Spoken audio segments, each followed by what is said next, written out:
Blog Talk Radio. Following ingredients include a look behind the scenes. Cook uncovered until hot. Add grooves to taste. I would like, if I may, to take you on a strange journey. Once upon a time, there was a little girl. The accident was over a year ago. A second woman has been elected president. The 12th planet has been named in the solar system. The last wild polar bear has died. I slept through it all. I was here for my waking. He called it a beginning. He said it was good. I think he may have thought that anything I did was good. Welcome to Transition Radio with your host, Angelo Cummings. A show for trans folks by trans folks, here to let your voice be heard.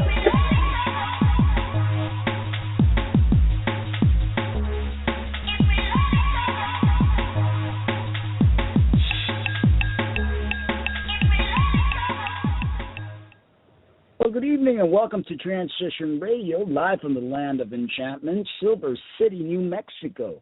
My name's Angelo Cummings, and I am your host. But before I start the show, I want to take this moment to thank my sponsors, thebreastformstore.com. They have everything you could imagine to enhance your feminizing needs, as well as Spunk Lube, which is an amazing, award-winning personal lubricant that's glycerin-free, non-staining, 100% sex toy safe, with all materials, and it's fun to use, and I can attest to that because I actually tried the Spunk Lube Pure Silicone, which is one of the brands, and then we've got the Spunk Lube Hybrid, which looks just like the natural stuff that comes out of us, and the Spunk Lube Pink for those that like exciting colors while they're having sex. Anyway, about the Spunk Pure Silicone, it is amazing, and I don't have a lover right now, and if it's too much information, I'm sorry, but you know what? Sex is a natural thing. I don't know why we try to make it so tabooish, and when everyone has sex. I mean, very few people do not have sex, and that doesn't mean you have to have a partner. I mean, that's why, we play with ourselves, and that pure silicone, excellent for that kind of stuff. Visit the website there. It's www.spunklube.com. Check out all their amazing line and products, and if you use the code TR, you'll receive, a 10% discount. Also, check out Katie Leon. She's an amazing author with many books to choose from. I have several of her banners on the website, and I change them week after week so that you get to check all her wonderful books. Also, please go and check out the GoFundMe of the month. Every month I change the GoFundMe account, and while you're on the site, please do donate. No too small amount is too small. If you guys want to call in tonight, you're welcome to do so, to join in the conversation, ask questions, just to say hello. The number to call in is 646-716-6895. It is starting to get very cold here again, and I've just discovered that, my toes have been acting up, and I thought maybe I have frostbite or something, because they've been hurting and they've been getting inflamed and red, and there is a condition, something with a CH blunt or something of that nature, which I looked up. I have it on my Facebook, and it happens when you're in extreme cold weather. Inside this RV, it gets very cold.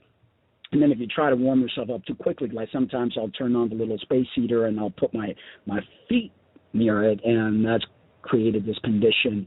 There is actually no cure for it. You just, it takes 7 to 14 days because the vessels on your toes become very dilated, and then fluid starts to enter, and then it just becomes very inflamed and red, and it's not fun. Anyway, so I believe there is an evolution taking place. The male and female and heterosexual programming that has been deemed the normal and appropriate according to the religious sector and the vanilla crowd is about to come to an end. I truly believe we are seeing a shift. That's why our children are being more and more open about who they are, how they identify as. Little boys are very freely being feminine. Little girls are very freely being masculine. And even though the vanilla crowd and the religious crowd are trying to continue to break our spirit, they are not going to be able to as much as they are trying. How would you or do you identify on an online site? It's normally just been heterosexual or gay or straight, bisexual. Those have been the norm. Well, you're about to have many more options on OkCupid, one of the most popular sites for people seeking love and connections. I've never actually tried any of those sites. I should probably. OkCupid has about 4 million users, and within the next few weeks, the site will give all of them brand new options for specifying their gender and sexual orientation. Options like androgynous, asexual, genderqueer, and questioning. Young people like the idea of fluidity, says psychologist Professor Rich Saban-Williams. He runs Cornell University's Sex and Gender Lab and studies identity and relationships. He says young people are far from likely to look beyond gender binaries and see sexual orientation on a continuum, which is how it should be, I believe, anyway. I think the new categories are pretty great, says a 21-year-old. His name is TJ. That's the name he goes by on OkCupid's profile. TJ has checked off OkCupid's boxes for straight and male because those are the closest to how he sees himself. But with his new options, TJ says he'll probably identify as trans man, transsexual, and transmasculine, meaning he's masculine man born biologically a female. He also plans to update his sexual orientation to queer and hetero-flexible, which means he mostly goes for girls, with exceptions, of course. Right now, all of those terms are in TJ's written profile.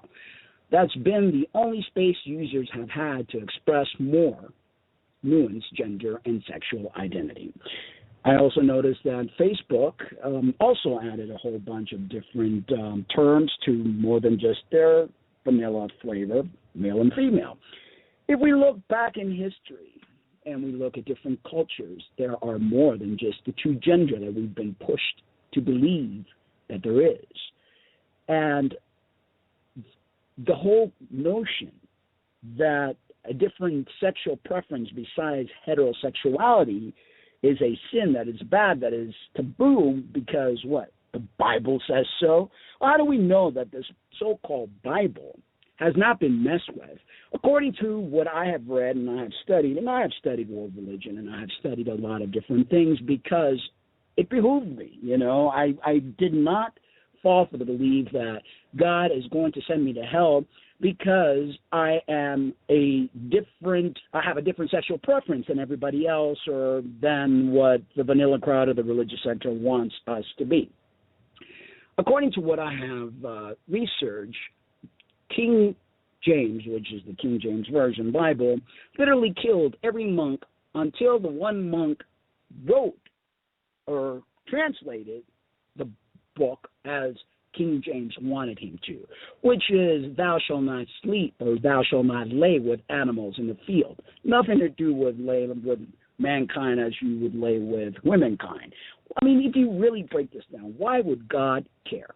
What is the worst thing in the world that could happen if two women love each other, make love to each other, have a relationship, a committed loving relationship, or if two men do the same thing?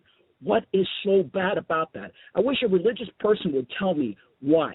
Why would God care out of all the things in the world, out of all the problems, the war, the death, the diseases, other things that go on in this world? Why would homosexuality be such a big sin? Why is it that these freaking religious individuals focus so much on this?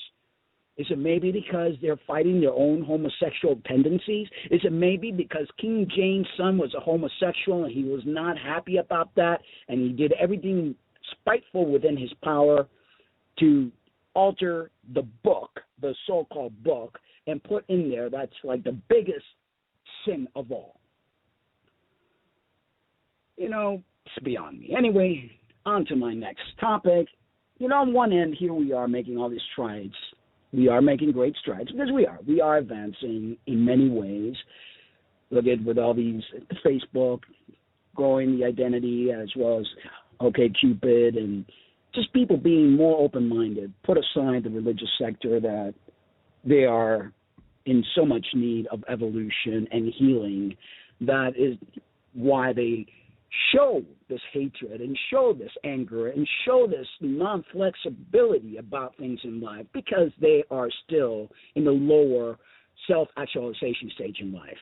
And I don't care, to me, they are the biggest bullies around. So I don't care if I offend people with this. And I know not every religious person is that way. Not every Christian is that way. There are a lot of open-minded, loving Christians. I know many myself. But the majority of them really have issues.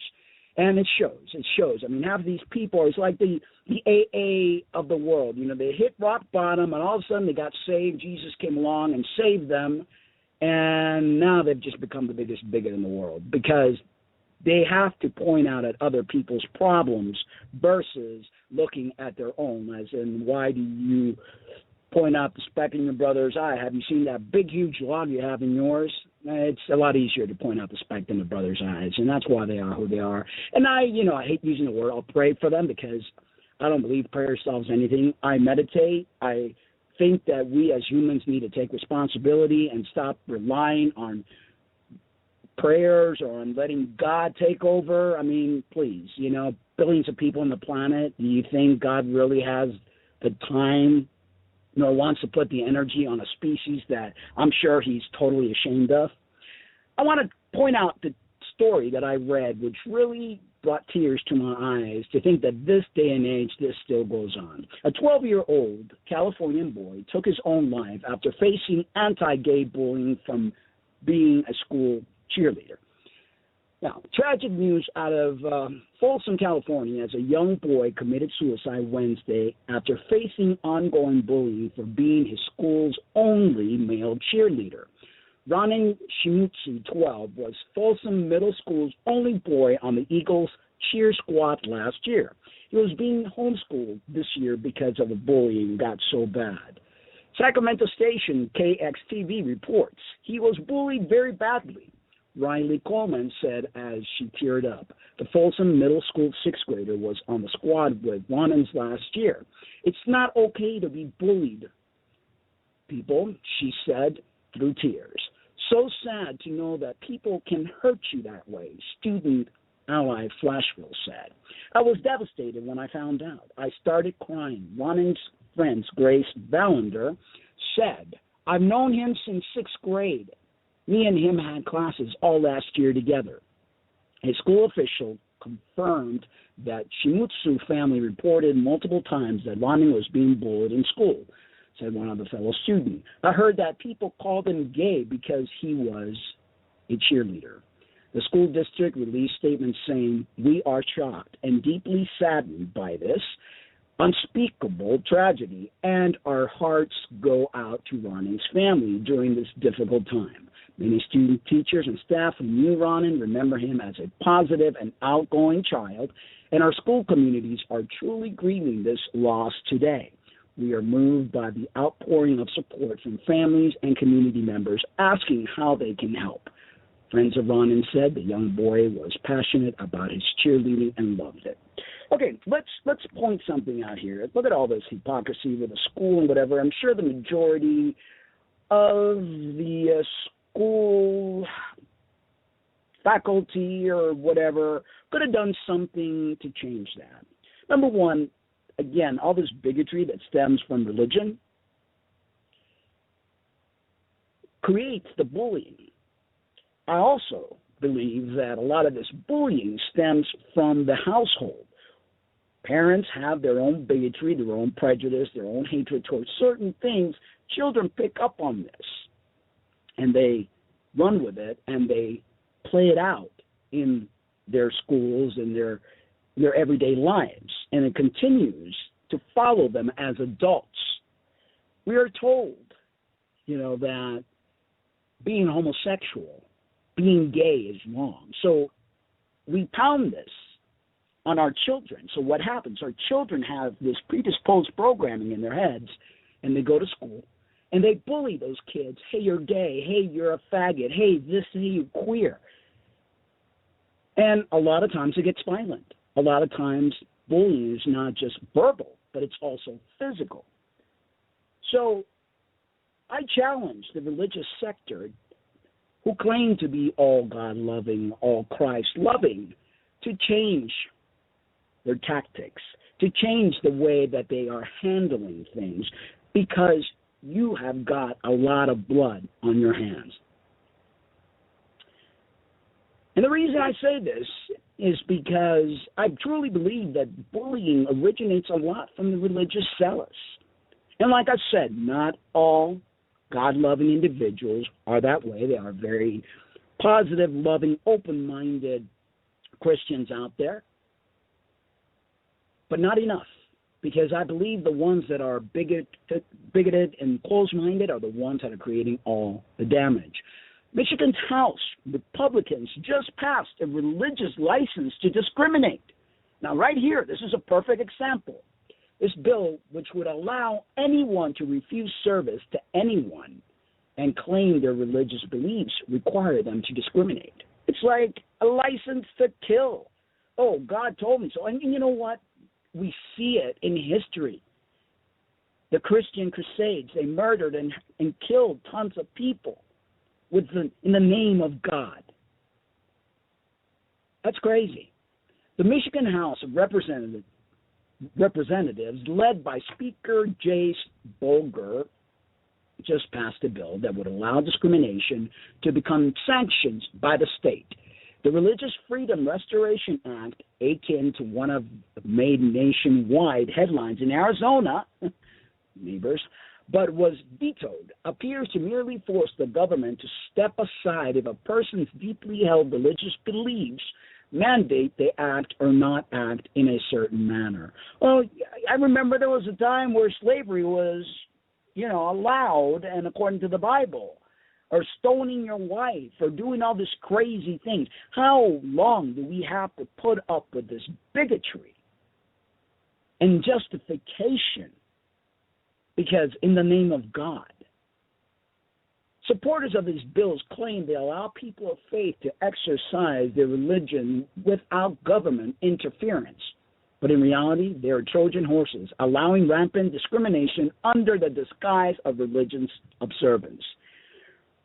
For example, under the religious freedom law, a pharmacist could refuse to fill a doctor's prescription for birth control or HIV medication.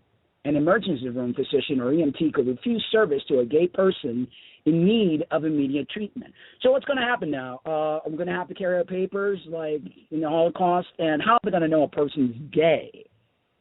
Is there going to be some sort of okay, if you're gay, you have to flash your gay card, and then if you are, you're not going to receive any medical service? Well, then you know what, you Christian people and you religious people, you're not allowed to be in the medical field, because when you are a doctor, you take an oath of doing no harm.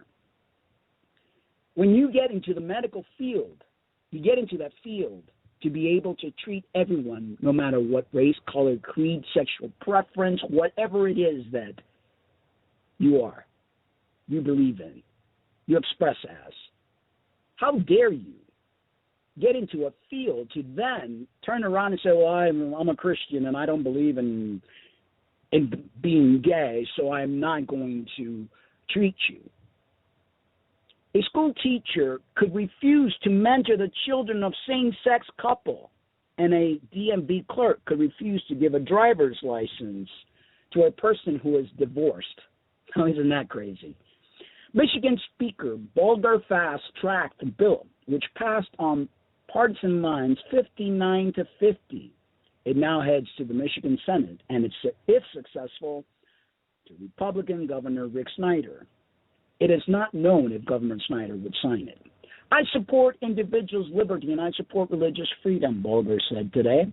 I've been horrified as some have claimed that a person's faith should only be practiced while hiding in their home or in their church.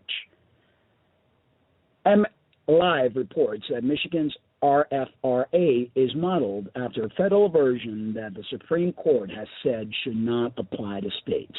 The idea that we need to restore religious freedom, rights that are already enshrined in the U.S. Constitution, is a farce created by conservative lawmakers for the sole purpose of appeasing their far-right donors and the religious right.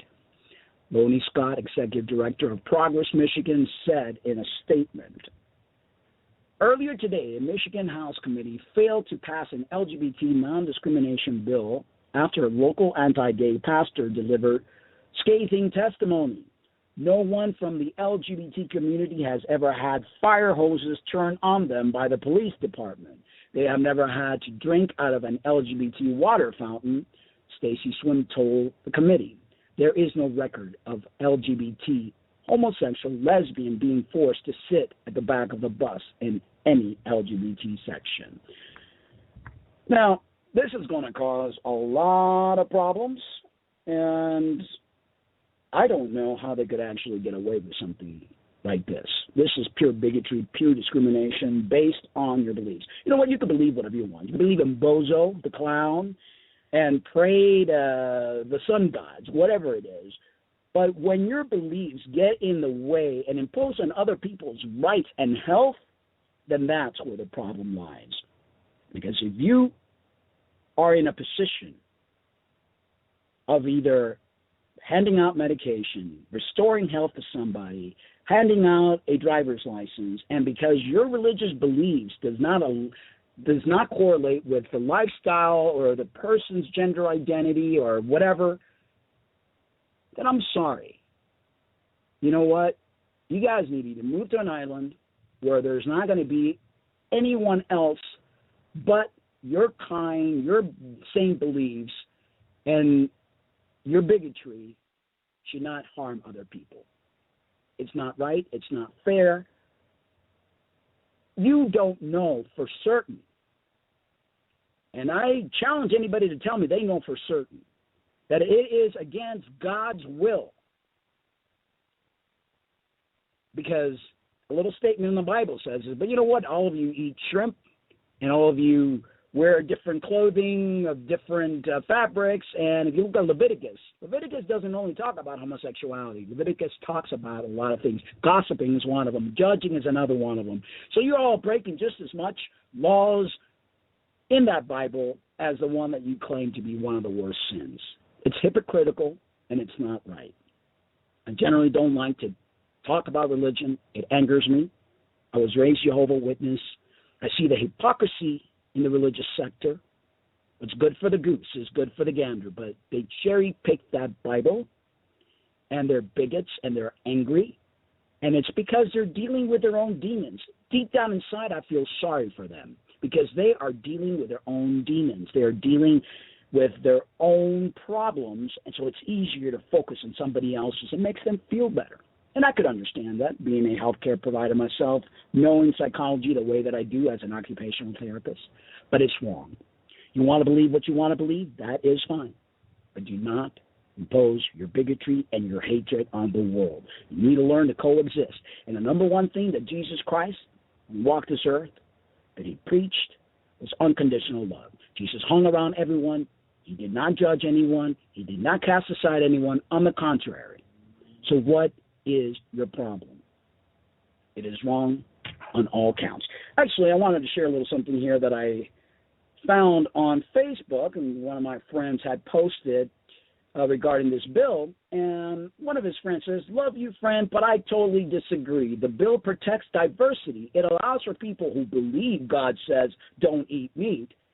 How many Christians eat, though? So this is very hypocritical. Or marriage is for one man and one woman, or killing unborn babies is bad, not have to be forced to follow the morals of those who disagree. Much love and respect, but you wouldn't want to force me to do something I thought God didn't want me, would you? You know, and I wrote in here, I said, and you are for certain God wants the religious to be judge and jury and to discriminate which sin is actually worse. You know, like I said, there's a lot of hypocrisy. There's a lot of lies, and all this political crap, they don't care. They don't care about the religious. They don't care about the non-religious. They do it to create a division, divide and they shall conquer. They do it so they could get donations. You know, you see it all the time. George W. Bush, you know, oh, he's all Christian and whatever, but he was a freaking alcoholic, you know, in bed with big oil. But people don't see that because religion is one of those things that people fall for, and you could appease to people's emotions via beliefs. And when it comes time to try to get the votes, they're going to do this because they want to get the votes of the religious rights. And, I don't understand why people think they don't have the right to their beliefs. Yeah, you have the right to your beliefs, but you do not have the right to discriminate against other people. And it's wrong. And I could bet you anything that if you faced your maker, he would be shaking his head and going, no, that is not what this is all about. You've got it all wrong. Anyway, enough of my soapbox. This Thursday, I've got Shannon B. Russell, who is a lapsed PhD chemist. He's a writer, trainer, activist, and assessment expert whose passion in activism are trans-masculine representation in global trans activism. He's coming to you all the way from Thailand. And he's a cutie, he's amazing, and this is a show you don't want to miss, Thursday, 8 p.m. Eastern Standard Time on Gay Live Television. If you have not subscribed to them yet, please do. Help them, help us. It's a network that's providing great stuff for the community. And for $1.99 a month, you could watch all their shows, and you could also get a 25% discount. On my web page, there is a coupon code TRT. You provide that code and you get a 25% discount. You could also subscribe for the entire year for $19.99, and then with that 25%, it'll be a lot less. I do put on the shows after they've been aired for 5 or 6 weeks, but if you want to catch a show right away or watch it live, please subscribe, and you're helping them help us. Anyway, guys, I love you, and I appreciate all the support. I appreciate the viewers, the listeners, my fans, all of you. It's a tough world we're living in, and we're only trying to do the best we can to coexist, to love, and to bring forth an amazing world that I know that can be a true reality. Right now, we're living in troubled times, people losing their jobs, there's a lot of anger, a lot of breakups. I believe we're going through a major shift in the world, and it's just a detour. It's just a dog and pony show. I know that whatever our Creator is, I don't know if it is the same Creator that they talk about in the Bible, whatever it is, should be shaking his head or her head.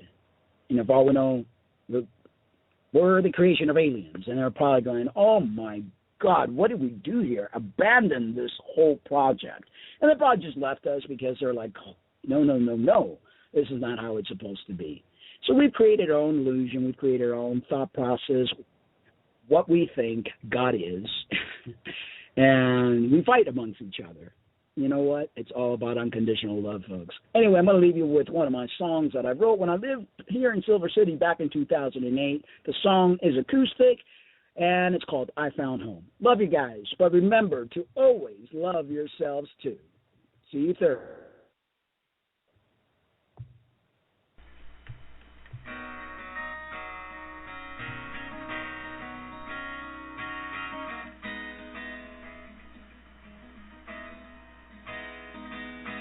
Traveling days and traveling nights, I traveled through so many sights, I saw so many faces.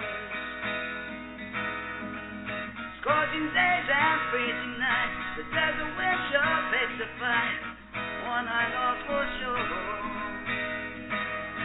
But I am here, in the city of silver, where the hospitality, the weather and the faces